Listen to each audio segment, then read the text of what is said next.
Here's the problem with most chatbots. Every conversation starts from scratch. They don't remember you from last time. They don't remember what you told them earlier. And that makes them feel dumb. Memory is what separates a stateless chatbot from a real agent. There are 4 types of memory in agentic AI. First, in-context memory. This is the conversation history in the current session. The LLM can see everything said so far, but it's temporary. It disappears when the session ends. Second, external memory. This is a database outside the model. You store important facts, user preferences, or documents in a vector database like ChromaDB.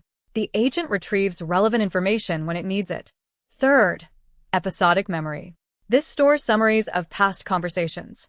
So next time you come back, the agent says, "Last time we talked about your resume." That's episodic memory.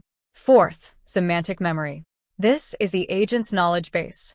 Facts about your company, your product, your code base, stored and retrieved using embeddings. For most beginner agents, you'll start with in-context memory. Then add external memory with a file or a vector database as you scale. LangGraph, which we'll build with NVIDIA 11, has built-in checkpointing. One line of code gives your agent persistent memory across sessions. Next video, the React loop.